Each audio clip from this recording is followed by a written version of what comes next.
COVID lockdown, Shanghai style. 26 million people, by some measures the biggest city in the world, confined to their homes. But breaking through the silence, drone instructions.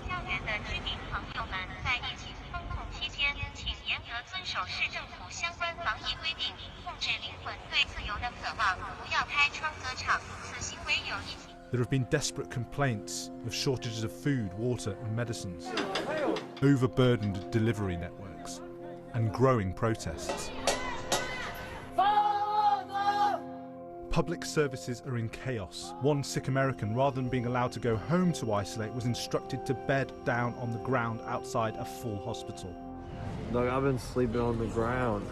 Man, our lockdowns are just a little different, you know. When they say that you're locked down, there's no going outside, there's no opening your doors.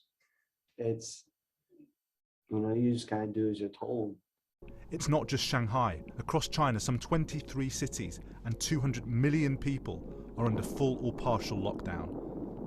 And that's all having a severe impact on the massive Chinese economy.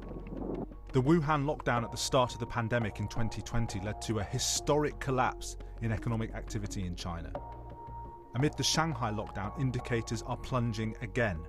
But despite the draconian Shanghai lockdown, which began on the 28th of March, new COVID cases are continuing to rise, reflecting the awesome transmissibility of the Omicron variant.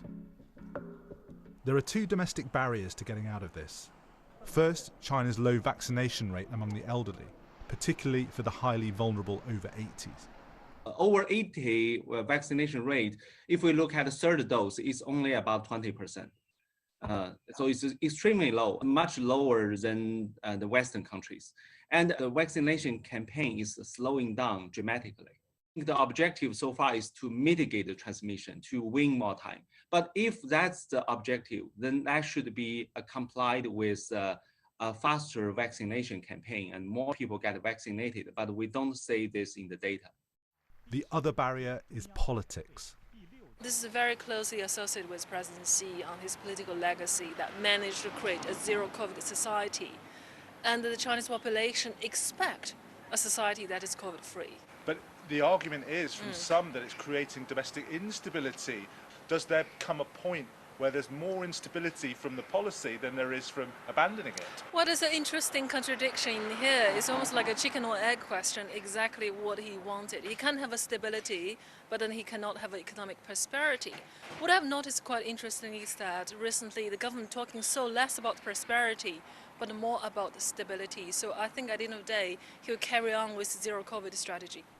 The danger is, though, that the Chinese government has painted itself into an excruciatingly painful economic and social corner.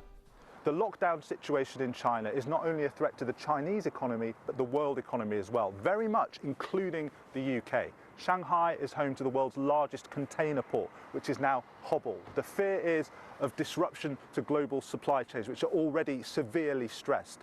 Plus, China is the biggest single driver of global growth, and analysts are slashing their forecasts.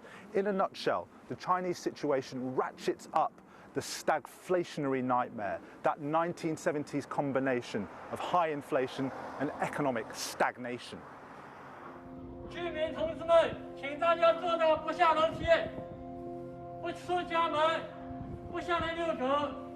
Stagnation on the streets of Shanghai.